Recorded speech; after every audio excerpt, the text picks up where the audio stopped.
absolute control about how you harvest and what you harvest and what you eat. Okay, love? Thank you, Master.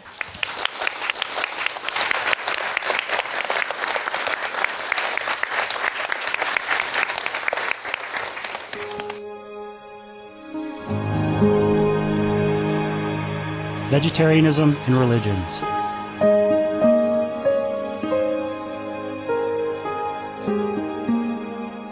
The Baha'i Faith. Regarding the eating of animal flesh and abstinence therefrom, know thou of a certainty that in the beginning of creation God determined the food of every living being, and to eat contrary to that determination is not approved. Selections from the Baha'i writings of some aspects of health and healing. Buddhism. All meats eaten by living beings are of their own relatives. Lankavatara Sutra.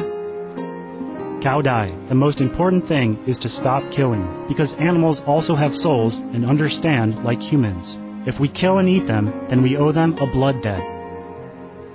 Teachings of the Saints. Christianity. Meats for the belly, and the belly for meats, but God shall destroy both it and them. Holy Bible. And while the flesh was yet between their teeth, ere it was chewed, the wrath of the Lord was kindled against the people, and the Lord smote the people with a very great plague.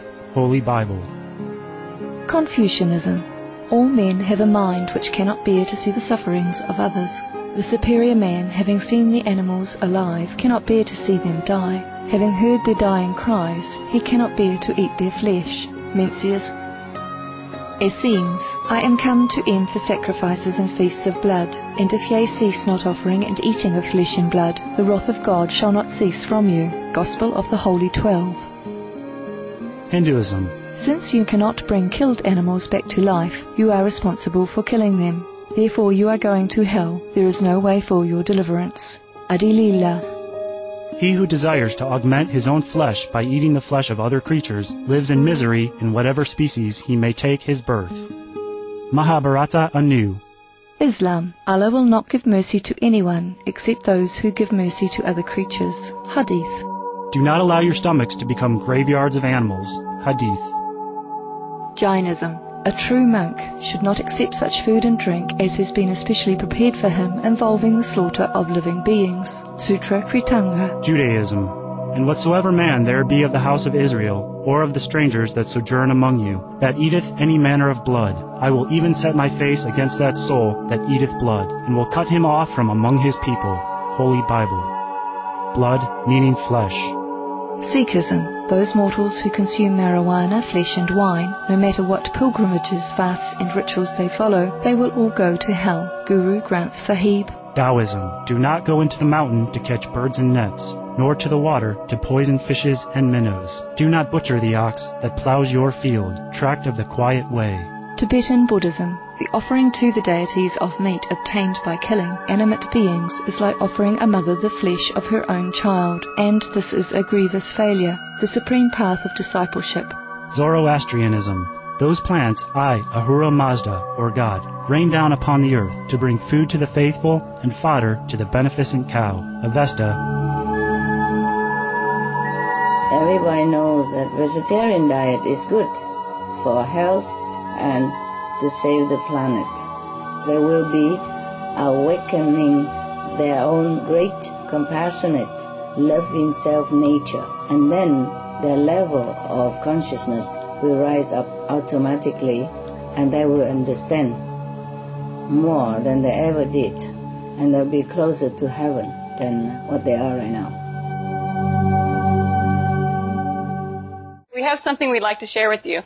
Oh, wonderful. My turn to enjoy. Yes. Thanks God. Master, in our human culture, Earthlings have always been fascinated with Martians.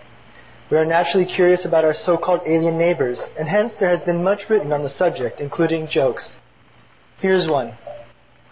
A girl was visiting her Martian friend, who had acquired 2 new dogs, and asked her what their names were. The Martian responded by saying that one was named Rolex and one was named Timex. Her friend said, "Who ever heard of someone naming dogs like that?" Yes. "Hello," answered the Martian. "They're watchdogs." Oh. Yes, very funny. Yes, very good. Very good, very good. Very funny. Yes. Master, to conclude today's amazing conference, we would like to invite Master to share some more of your words of wisdom and advice for us and the world. You see, the best advice, honey, is from examples. Yes? I think we have plenty of wisdom from Martians, from Martians, from what happened to them and what we discover telepathically. Yes, as well as scientifically, yes, they have discovered that Mars is all barren and uninhabitable. But they also discovered that long ago there was water there. Water means life supporting. So what have happened to all these bodies of waters? You see? That is a very, very important question for us. So from Mars we can learn to prevent, such disaster, that it might not ever happen to our planet.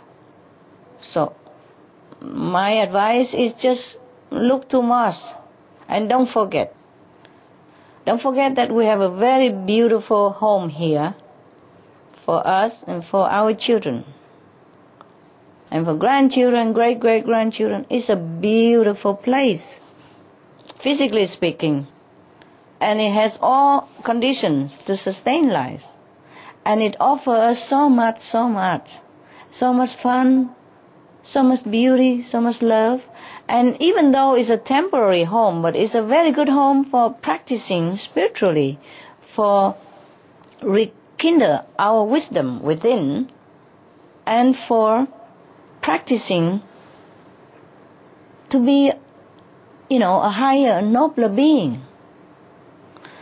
So it's a nice place to sojourn for, as long as our time permits, at least to develop spiritually. Or if not, just enjoy it. Just enjoy the scenery, enjoy what we have here. We have exquisite flowers, yes. We have exotic birds. We have incredible animals. We have amazing trees, mountains, and great bodies of water which sustain so much life and energies and nourishing all beings. And it's such a beautiful place. If we just walk out everywhere and look at the trees, imagine one day they're all gone. And smell the flowers quick before maybe they be gone soon. Touch the grass because maybe they'll be also gone soon. Imagine if all this beautiful scenery, vegetation, humans, animals, imagine if they're all gone. How would you feel?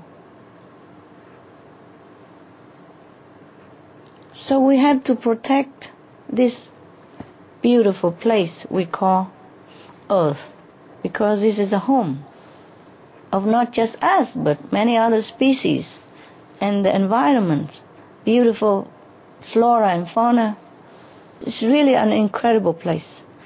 It took trillions of years to manifest such a planet, and it takes many, many meritorious, virtuous deeds of human beings, or animals, or other beings alike, in order to garnish into this energy, in order to manifest such kind of planet like this. It's not a gift that you can buy and offer it to someone. It's not a toy that we can use it and discard